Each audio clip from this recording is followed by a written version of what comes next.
मैंने सबकी सुनी और दूसरी वीडियो से पहले चूँकि उनको फ़ोन आ चुके थे मुख्तलिफ़ जगहों से, बता भी रहे थे वो। उसके बाद मैंने देखा कि इतनी फंबलिंग थी उनकी वॉइस में और इतना वो मतलब हकला के वो उनको वो बात करनी पड़ी। जिस वीडियो पे था कि अहमदी खुदकुश हमले क्यों नहीं करते, टाइटल देख लें। टाइटल से पहले उन्होंने, जाहिर है वो टाइटल में तो एक आध लाइन और सुर्खी निकलनी होती है ना, और वो सुर्खी उन्होंने लगा दी उनके एडिटर ने और जो भी उनका थंबनेल बनाने वाला था लड़का। और उसके बाद सुनने वालों देखने वालों को इतनी बात ही काफ़ी हो गई कि अहमदी था जो है वो खुदकुश हमले नहीं करते। और भाई this is not a pride. अहमदियों के लिए ये कोई प्राइड नहीं है। हज़रत मसीह मौऊद अलैहिस्सलाम फरमाते हैं कि इस वक्त, यानी बानी जमात अहमदिया की मैं बात कर रहा हूँ, मिर्ज़ा ग़ुलाम अहमद कादियानी फरमाते हैं कि इस वक्त ज़माना इतना वो आ चुका है, यानी तनज़्ज़ुल की ये आलम हो गया है कि लोग इस साले खैर को नेकी नहीं समझ रहे बल्कि तर्क शर को नेकी समझते हैं। और उसकी फिर वो मिसाल भी देते हैं कि कोई बंदा ये कहे कि मैंने गाली नहीं दी, मैंने कत्ल नहीं किया, मैंने फ़लाँ का हक़ नहीं खाया, मैंने फ़लाँ के बच्चा नहीं कत्ल कर दिया, उनके घर डकैती नहीं की, तो उसको कहते हैं मैं नेक आदमी, चूँकि मैंने ये कुछ नहीं किया। वो तो आपको करना ही नहीं चाहिए था। इस साले खैर क्या किया है ये बताओ, ये नेकी है। बिल्कुल उसी तरह से जमात अहमदिया को अगर आपने ट्राइब्यूट पेश करना है तो वो मनफी और नेगेटिव टर्म्स में नहीं होगा। जिस तरह रशीद कैसरानी साहब का पासपोर्ट बनने लगा तो उस पर वो बेचारे को नहीं पता था क्लर्क को, तो उसने लिख दिया कि जो अहमदी हैं तो नॉट मुस्लिम लिख दिया। तो वो दूसरे दिन वो पासपोर्ट लेके गए उस पासपोर्ट ऑफिस में इस्लामाबाद, और उनको कहते हैं खुदा के बंदे, religion is always positively defined. मज़हब मुस्बत तौर पर बयान किया जाता है कि फ़लाँ बंदे का ये मज़हब है। नेगेटिवली डिफाइंड जो होता है वो किसी का रिलीजन नहीं होता। कि आप पूछें आपका मज़हब क्या है, आप कहें मैं ईसाई नहीं हूँ। आपका क्या मज़हब है जी, मैं हिंदू नहीं हूँ। भाई आप हैं क्या वो बताएं। इसी तरह अहमदी खुदकुश हमले नहीं करते, कोई अहमदियों का ट्राइब्यूट नहीं है। अहमदी करते क्या हैं वो बताएं पहले। उन्होंने वैसे ये बताया कि जी असल में तो वो अपने बाज़ दोस्तों के साथ गुफ्तगू का हवाला दे रहे थे और मैं भी वहीं से उन्हीं की बातों को, ये पेंडिंग थी काफ़ी दिनों से, मैं इस पे बात करना चाह रहा था। मुझे ज़ाती तौर पर कोई इख्तलाफ नहीं है, वो जितनी हद तक बात कर सकते थे उन्होंने उतनी कर दी।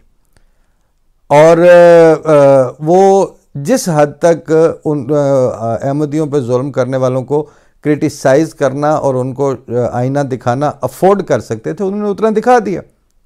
उसके बाद उनकी ज़ाहिर ज़ुबान लड़खड़ा रही थी और वो मैंने सुना, मुझे थोड़ा अफसोस भी हुआ, रहम भी आया कि इससे ज़रा पहले अच्छे खासे संजीदा मौज़ूआत के ऊपर और गंभीर मौजू के ऊपर इतना फ्लो था उनके ज़ुबान में और उनकी गुफ्तगू में, लेकिन जो ही ये वाली वीडियो आई तो धूम थी जिसके तकल्लुम की वही जाने सुखन। जब हदीसे दिल की बात आई तो हकलाता रहा। इस पे हमारे दोस्त बुज़ुर्ग उस्ताद मुबारक आबिद साहब ने इस एक शेर को, इसी मतलब कैफियत को और तरह से भी बयान किया। वो मैं शायद इसके एंड पे अर्ज़ कर देता हूँ। वापस मैं जाऊँ, हकलाहट की वजह क्या थी? हकलाहट की वजह यह है कि वो ये अफोर्ड नहीं कर सकते कि जो पॉजिटिवली डिफाइंड पर्सपेक्टिव है जमात अहमदिया का उसको बयान करें, क्योंकि जमात अहमदिया में अहमदियों को अहमदी के तौर पर जिक्र करने से ही उनको फ़ोन आने शुरू हो जाते हैं। मीडिया की जो एथिक्स के तौर पर रिवाज पा गई हैं बाज़ कजखुल्कियाँ और बदअखलाकियाँ, उनमें से एक ये भी है कि अहमदियों को गिवन नेम से और जो उनके ऊपर आवाज़ें कसने वाले नाम मुतारफ़ करवाए गए हैं उनसे उनका जिक्र किया जाए तो आप एक अच्छे मुसलमान हैं। कादियानी मिर्ज़ाई कह के बात करें तो you are in comfortable waters. Ahmadi करके बात करें तो वो फ़ौरन घंटी बजने लगती है कि अच्छा इन्हें नाम अहमदी करके लिया, ये आप भी या अहमदी है या इनको अहमदी नवाज है। तो वो मसाइल सब के साथ हैं। मैंने यूनिवर्सिटी में एक दफ़ा हमारे दोस्त बुज़ुर्ग उस्ताद यासिर अरफात साहब, उनको मैंने कहा कि जो आपका बेहतरीन बंदा है ना मुज़ामती अदब का, जो सीधा ज़िया को और हर एक को मुखातिब करके कहता है कि ऐसे दस्तूर को सुबह बेनूर को मैं नहीं जानता, मैं नहीं मानता, वो भी जमात अहमदिया के ऊपर बात नहीं कर सकता। हबीब जालिब मार्शल्लाह पे बात कर सकते हैं, अहमदियत पे बात नहीं कर सकते। वो जॉन एलिया का शेर याद आया कि खूबा कहां थे नुक्ताए खूबी से बाखबर। ये अहले फन की बात थी और अहले फन में थी। तो ये मौत तो हमें मरनी है, ये मौत हमने खुद उठानी है, इसलिए एज सच कोई गिला नहीं है। लेकिन ये बात वजाहत करनी बहरहाल ज़रूरी है कि आपने जो सवाल उठाया था उसका जवाब कोई नहीं मिला किसी को, ना आपने दिया ना किसी और ने दिया। आपने ये तमहीद उठाई थी अनीक नाजी साहब ने कि फ्रस्ट्रेशन तो इस लेवल पे होती है, तो वो मदरसों के तो फलाने उनको जॉबलेस हो चुके होते हैं, तो वो उसके बाद वो क्या करें, फिर उसके बाद वो खुद को हमला ही करेंगे, वो ये उनका स्टाइल था। तो ये सारे काम तो हमने उनको अहमदियों के ऊपर भी ज़िंदगी के दरवाजे बंद किए हैं, तो फिर वो क्यों नहीं करते? वो इसलिए नहीं करते कि वो फ्रस्ट्रेटेड नहीं है। ये बात एक जुमला होता आपकी वीडियो में तो मैं शायद आप पे बात ना करता, क्योंकि आपने जो बुनियाद उठाई थी कि फ्रस्ट्रेशन का जो एंड रिजल्ट है वो खुदकुश हमले होते हैं। तो साबित हुआ कि जब ये नहीं करते हैं तो फिर इसका मतलब है ये फ्रस्ट्रेटेड नहीं है।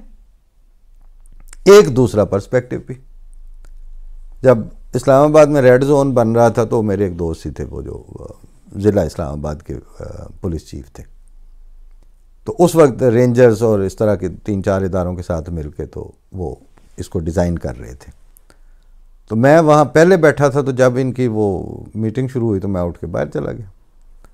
तो मुझे उन्होंने बंदा आप तुसी कितने चलो, मैं क्या ये आपकी अब सेंसिटिव मीटिंग है तो मुझे इसकी इन्फॉर्मेशन होनी भी नहीं चाहिए, मैं जा रहा हूँ।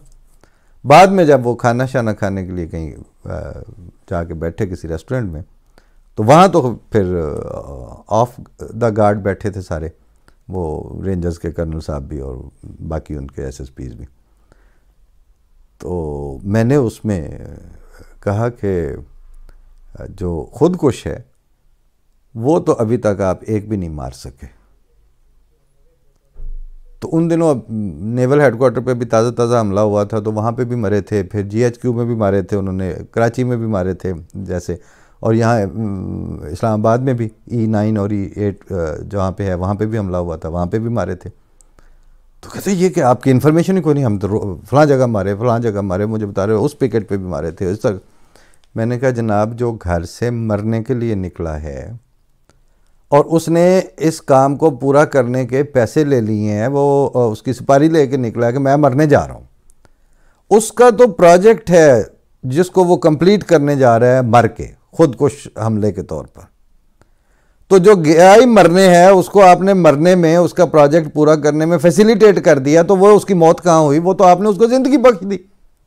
जो काम वो करने गया था वो आपने कर लेने दिया उसे। खुदकुश बमबार की मौत यह है कि आप उसको जिंदा रहने पे मजबूर कर सकें और जिंदा पकड़ें। तो वो दो खुदकुश जो हैं, वो जब से ये आप पे हमले होने शुरू हुए हैं, वो लाहौर वाले वाक़े में जमात अहमदिया के नौजवानों ने सिर्फ आपको खुदकुश मार के दिए हैं, जो आपको जिंदा पकड़ के दिए थे।